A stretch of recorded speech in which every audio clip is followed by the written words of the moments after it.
Шағырова Назигүл Уәлханқызының «Өмір өткелдері» кітабынан үзінді. Менің әкем ең жақсы адам. Әкем Уәлхан Шағырұлының рухына арнаймын. Кітап жазсам деген ой маған 2-3 жыл бұрын келді. Қалай болғанда да жазамын деп мақсат қойғанда жазасың. Жаз деген қолдаулар көп болды. Әкеме қаламмен бір ескерткіш қойғым келді. Осы кітапты жазу үстінде әкеме қаншама қарыз екенімді түсіндім. Өзің сенім артқан қызыңның сол сенімді ақтамауға еш қақысы жоқ екенін білемін, әке. Рухыңа тағзым етіп, бас июші қызың Назигүл Уәлханқызы. Иә, әке асқар тау, ана мөлдір бұлақ, бала жағасындағы құрақ. Мен әке деп айтамын деп, әкәка деп атап кеткен соң, бүгінде бүкіл ауыл солай атайды. Әкем мал дәрігері болып жұмыс істеген.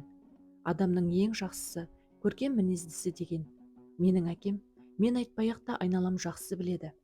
Жақсының жақсылығын айт, нұры тасысын деген бар. Әкем өте балажан, мейірімді, баладай аңғал, сенгіш, нағыз мәрмәр сияқты мөлдір таза болатын. Әлі есімде, таңертең ерте тұрады да, пердені жарқ еткізіп ашып жіберетін. 2 бөлмелі үйде 4 төсек тұратын. Бәріміз шап-шағын, жып-жылы үйде. 2 жағымызда 2 панамыз, қорғанымыз бар, тәтті ұйқыда жататын едік. Есейе келе, пердені ашып жіберетін неге деп сұрағанымда, шешем, таң атып күн шыққан соң өлген адам ғана жатады. Терезеден Құдай көреді де, ұйықтап жатқан адамға, мынаған түк керек жоқ екен деп, беретін несібесін тастамай алып кетеді дейтін. Содан бері менің де әдетім, міндетті түрде терезеден қарап, бір тылсым құдіретті күштің сыртынан бақылап тұрғанын сезетінмін. Әкем Құдайдың құттығына отар аралап кететін. Бүгін үстіңгі отарға мұзды бұлақ, шымбаз, мұрат не кең бұлақ деп, немесе астыңғы отар, қособа, көкбастауға кеткенін айтатын. Неге күнде бара бересің десек, менің Жолдыбай деген балам бар, соған барам деп қоятын. Өзі қалжыңдағанды жақсы көретін. Біз сеніп, қызғанып қалатынбыз. Шешеме қараймыз, қайтып отыр дегендей. Ол да қостап, кешке сонда қонасың ба? Иә, сөйт, мыналар ақыры маза бермейді дейтін. Соңымнан ерген сіңілім Гүлназ ол сияқты болатын. Есіме түссе әлі күлкім келеді. Оның қылықтары қызық еді. Әкәка, мен де барам, деп аттың артынан жарты жолға дейін жылап барып, көзінің жасын көл қылып кері қайтатын. Сосын, әкәкам бір жаман осы, деп бәрімізді күлдіретін. Көкіліктей балаң болар ма әкәка дейтін көршілер. Әкеге тартқан қыз бақытты болады деп нағашы апам айтып отыратын. Әкем коммунист еді. Кеңес үкіметі кезінде заң қатал. Біреудің ала жібін аттамақ түгіл, сөйлейтін сөздің өзіне сақ болатын. Біз де әкемізді жұмыстан шығарып жібермесін, жиналыста сөгіс алып қалмасын деп тәртіпті болуға тырысып жүретін едік. Әкем өте ақ көңіл адам еді. Кісі көңілі қалмас екен деп тұратын. Қолы ашық, қарапайым, сыпайы еді. Өмірі темекі шегіп көрмеген, боқтық дегенді тіпті де білмеген. Неткен жаны жайсаң, жақсы адам едің әкетайым. Күлкісі қандай шынайы еді. Шалқасынан түсіп құлап қалатын. Ішкі жан дүниесі тап-таза адам еді. Жиен немерелеріне ойдан ертегі құрастырып айтып беретін. Миклик пен Бобрик деген кит ертегісі болған. Немісше сөйлегенін шын көріп, аузымыз аңқиып, ой алла, әкәкам немісше біледі екен ғой деп таңғалатын едік. Шляпа бірдеңені басына қисайтып киіп алып, образға кіріп күлдіретін. Кеңпейіл әке шумай, жаның пейіштің төрінде шалқысыншы.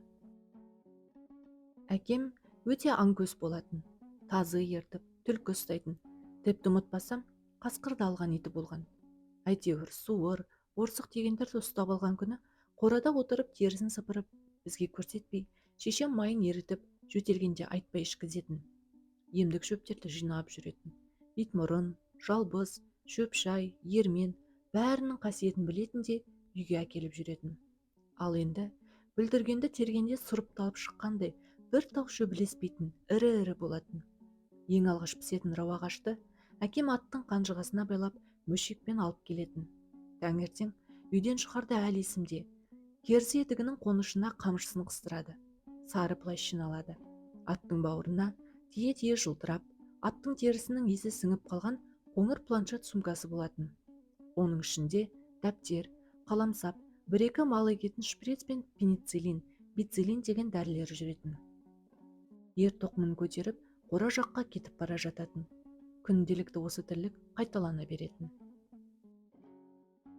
Кешке жұмыстан келген соң атын тұсап қоя беретін де, таңертең ерте ұстап әкеліп ерттеп қойып, конторға барып, мәлімет беріп, бүгінге бастықтан тапсырма алып, шайға отыратын да тез шығып кететін. Аса бір баптанбайтын, өте қарапайым, еңбекқор, жауапкершілігі жоғары еді. Әкем қатты бір ұрысып көрмеген адам, ештеңемен шаруасы жоқ. Жұмыстан келгенде газет оқып жататын, кейде радиодан терме тыңдайтын. Көңілі де сондай бос еді. Көзіне жас келіп, ойланып жататын өзімен өзі. Әкесі соғыстан қайтпаған екен. Апам 1990 жылы 88 жасында өмірден өтті. Жалпы, әкеме қаламмен ескерткіш қойып, естелік жазып жатқанда, қырын дұрыс шығарып, бастан аяқ жүріп өткен өмірім көз алдымнан киноның лентасы сияқты болып өтіп жатты. Әкеме қатысты барлық естеліктер еске түсіп, қайсы бірін жазарымды да білмей қалып жаттым. Арасында көзіме жас келіп, әкемді қалай сағынғанымды аңғарғандаймын. Қолыма қалам алып, осы кітапты жазуға кіріскенде ерекше күш-қуат пайда болды. Бұны марқұм әкемнің мені қолдауы деп білдім. Әкем айтатын: "Нәзік, осы сен ұл боп тумапсың" деп. Сол сөзі күні бүгінге дейін құлағымда жаңғырып тұрады. Әкемнің көп іске ебі жоқ болған. Тоқ жөндеу, мал сою, есік, терезе жөндеу деген көршілердің мойнында болатын. Қой сойып, үзілген тоқты жөндеу Манарбек ағаның міндеті еді. Өте епті, өзі сымбатты, еңгезердей кісі әп-сәтте бәрін жөндеп кетеді. Ал енді есік, терезе Байхан ағаның міндетіне кіретін. Ол кісінің құрал-сайман салатын ағаш картинкесі болатын. Соны көтеріп алып, тез-тез басып келе қалатын. Қолы тиген жерді жарқыратып жіберетін. Бөтен кісінің келіп жөндеп кеткеніне бір жағынан қуанып, бір жағынан намыстанып, шешем жүретін күңкілдеп. Әкемнің төрт түлікке деген мейірімі бөлек еді. Сондықтан да мал дәрігері болған шығар. Өрісті ауыстырып бағу керек дейтін. Қой кезегі келсе, өріске ерте шығарып, жайыраға келетін. Малды да ен салып, әрбірімізге атап ісек, қой, серке деп арнап қоятын. Мал жайғанды қатты ұнататын. Шешем айтатын: "Ол өз сол мал бағып, алыста тауда жүргенді ұнатады. Себебі ол жақта құлағы тыныш болады ғой", деп әзілшін аралас. Әкем өнерден де құралақан емес еді. Өлең айтып, ән салатыны бар екен. Тауда мал жайып жүріп, бар даусымен ән салатұғын. Бірде далада жүріп өлең шығарыпты. Әттең-ай деймін осы күні. Неге дер кезінде бағаламадық екен? Бұлай басталатыны ғана есімде. Шаған оба керген тас, ойласаң келер көзге жас. Осыны бір дәптерге жаздық. Ұзақ екен, таң қалдым. Әкәка, өзің шығардың ба деп қайта-қайта сұраймыз. Менің екі балам жаттап алып, зырылдатып айтып беретін. Кейін өкіндік. Неге жазып сақтап қоймадық екен деп. Табиғатынан талантты болған ғой. Ән салғанды ұнататын. Әсіресе той-томалақта. Ол кезде ауылдың адамдары жиі-жиі бас қосатын. Бірі гармон, бірі домбырада, 100 грамдарын ішсе де ақылдарын ішпейтін керемет отырыстардың талай куәсі болдық қой.